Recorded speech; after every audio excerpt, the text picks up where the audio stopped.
wabarakatuh.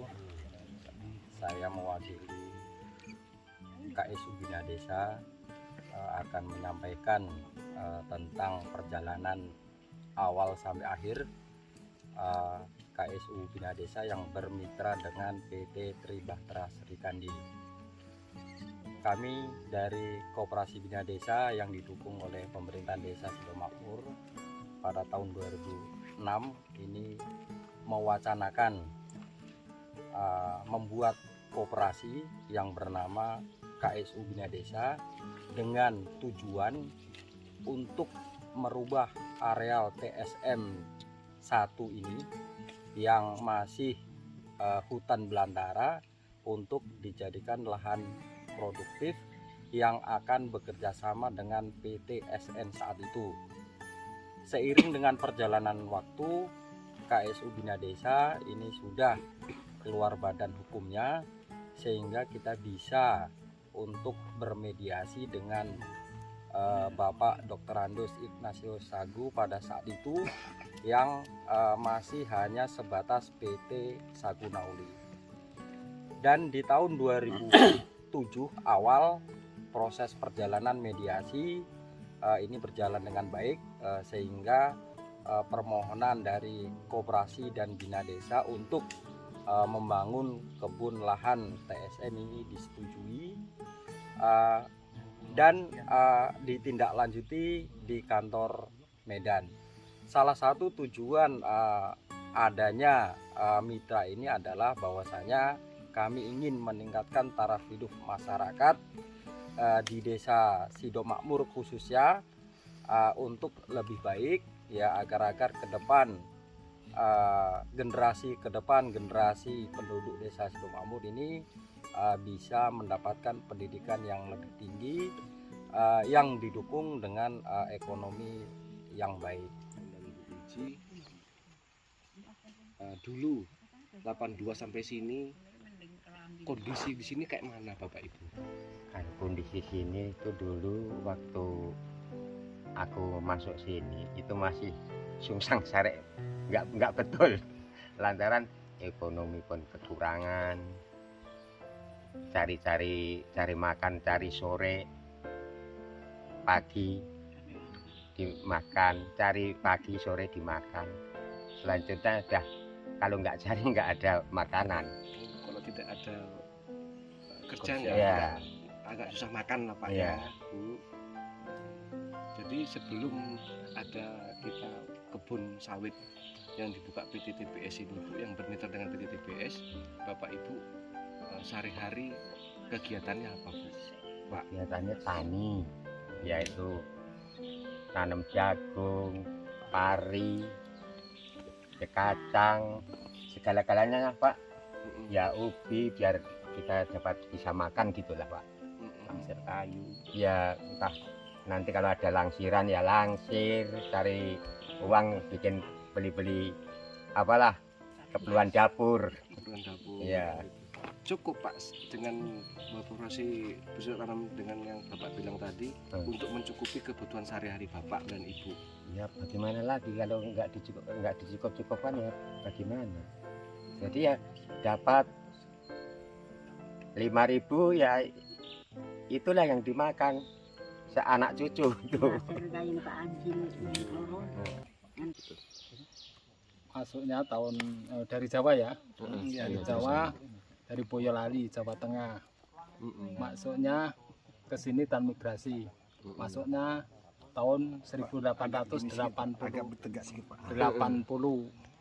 Sini transmigrasi waktu itu ya nggak berhasil. Sesudah masuk kebun kita berhasil dan cukup semuanya. Bisa anak bisa sekolah, bisa kuliah. Pak ya. Gitu. Jadi dulu masih sebelum ada kebun sawit ini Bu ya, plasma ini, berarti Bapak Ibu profesinya tani lah Pak ya. Tani. mencukupi hidup sehari-hari nggak Pak Enggak, Bu? enggak, waktu itu enggak, kurang-kurang, dimakan aja serba pas-pasan. Oh, dimakannya pas-pasan. Masih Makannya pas-pasan. Ya, kalau sekarang ini udah banyak peningkatannya. Kalau ini kan udah apa, anak-anak udah pada sekolah, udah pada lulus semua kan, udah ada banyak peningkatan lah sekarang.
ke peserta plasma masing-masing.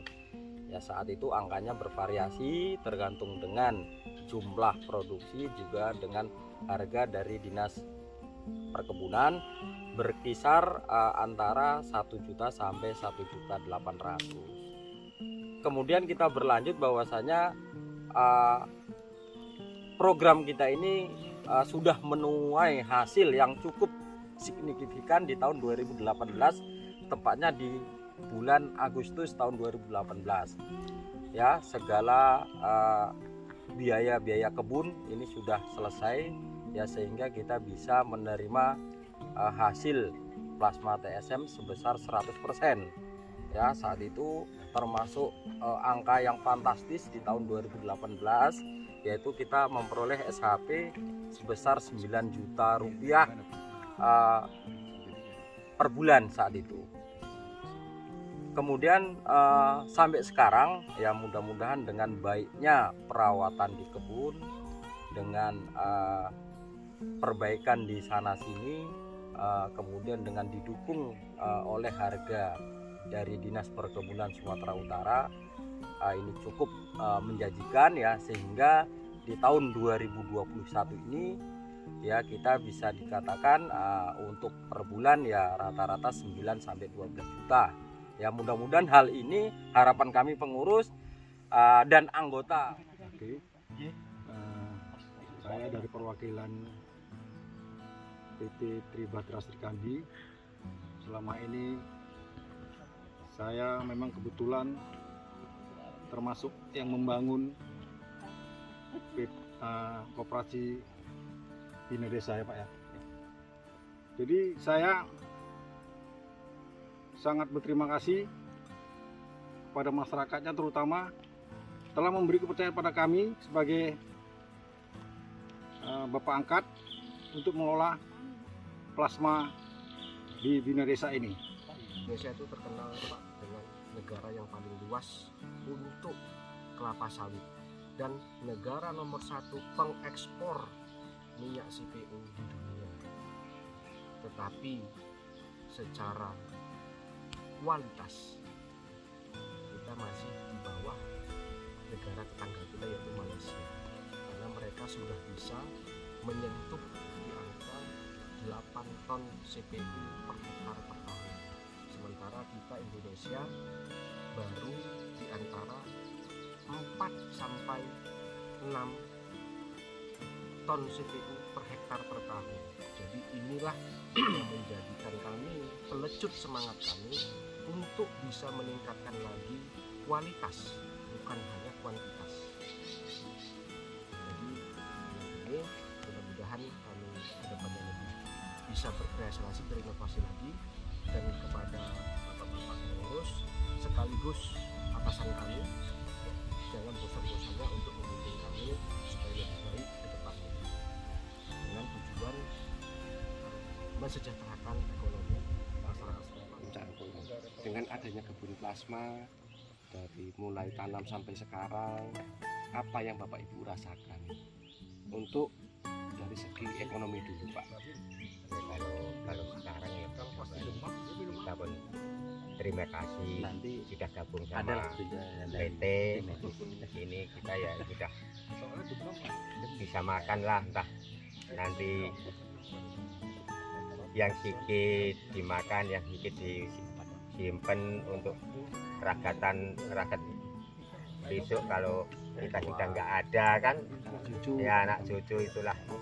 Kalau yang penting itu anak cucu lah Pak. Jadi Bapak Ibu pesan dan harapan Bapak Ibu ke depannya untuk perkembangan kebun sawit atau plasma Bapak Ibu, karena bagian dari peserta plasma di sini yang bekerjasama dengan PT TBS, apa harapan ke depannya Bapak Ibu? Ya, harapan kami kalau ini bisa berlanjut begitu aja, lebih bagus lagi. Yang penting Bapak sama masyarakat sini bisa bersatu gitu aja. Udah lumayan itu Pak, dan terima kasih itu.